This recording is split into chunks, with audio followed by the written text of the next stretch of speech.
Sports Office today, and we're talking about boxing. Why? Because we have WBA champion Austin Trout in the house. A man we call No Doubt. And it was no doubt since you've been even like with the Olympic trials and all that, we were saying no doubt. But now, the belt. So WBA welterweight, right? Welterweight? Super welterweight. Super welterweight.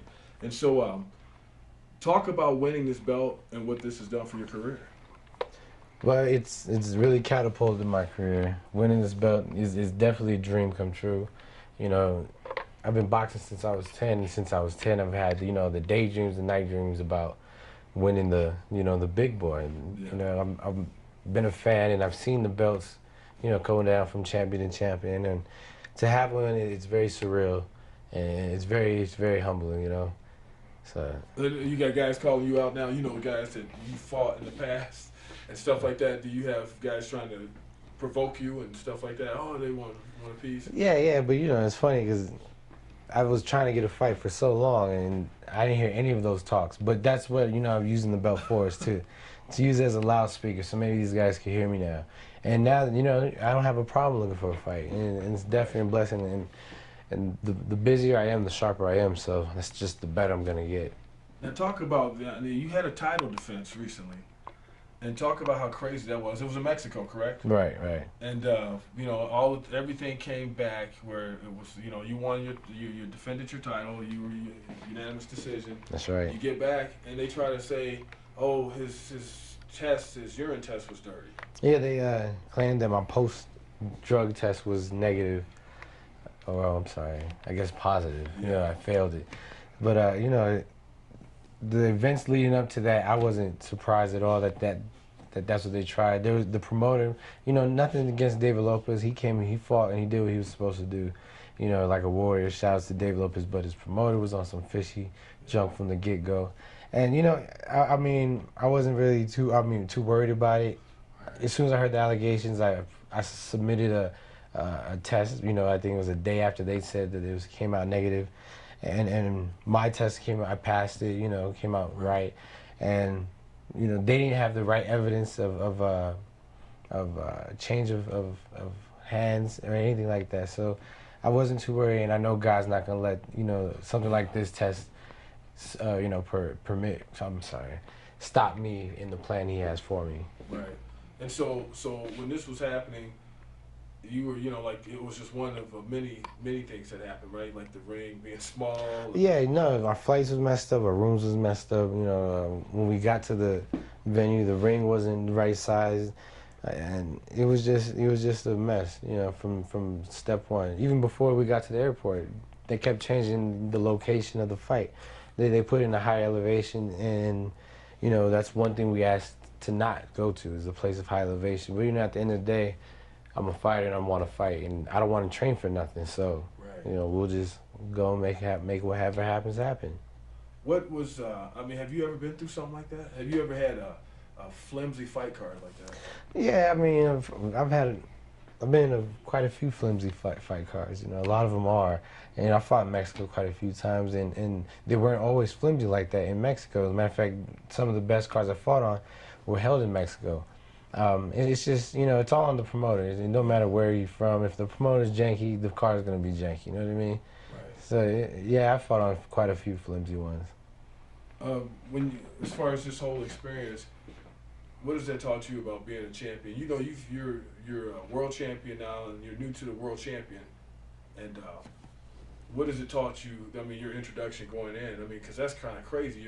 That was your first title defense, wasn't it? Right. Your first title defense, and everything is just like nuts. Yeah, we won't be dealing with anything like that anymore. We're gonna make sure. My team's gonna make sure that they get everything lined up before we even take a leap. Yeah. Well, that shouldn't even be something I should worry about. I should just be trying to fight, and that's what I did my job. Now everybody's going to tighten up their job, and everything's going to be a lot more smoother, I'm sure.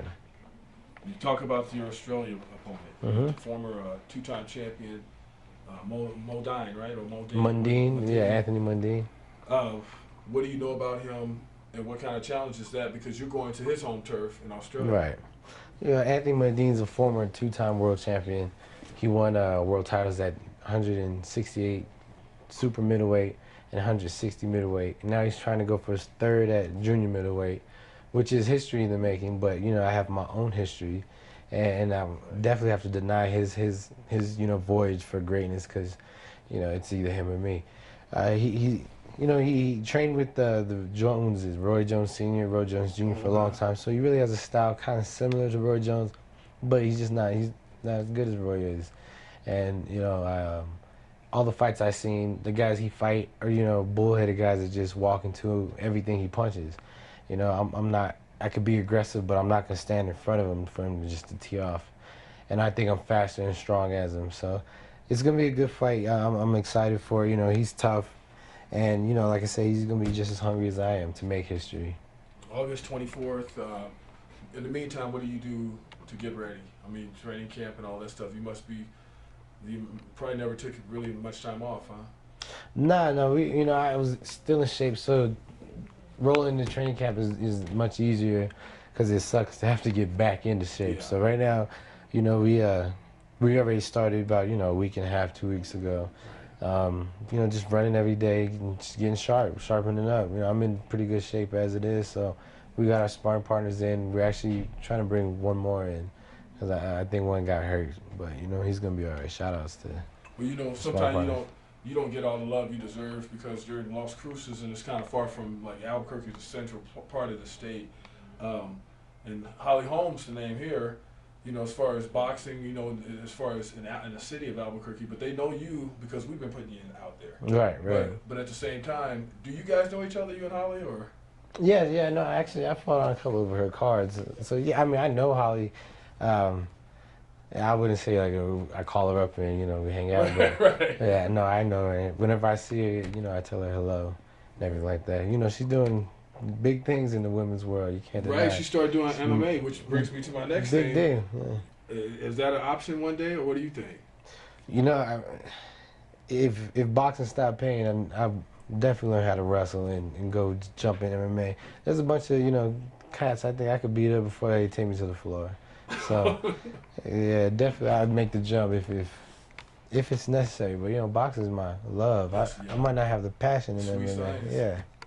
So what is, you know, like your journey? What has your journey been like, man? Because I remember when you came in here and you were like in the Olympic alternate and all that, and we did all that, and you know, it's like you were a kid back then, because this is a while back. Yeah. This was, I was like 15, 16. Yeah. Now here you are, champion and a man. How has the journey been? How would you grade the journey? You know, it's been a wonderful journey. I give it A+. You can't trade it in for anything, because you know, everything that happened led up to this moment, and you know, and the future moments that it's opened up for me.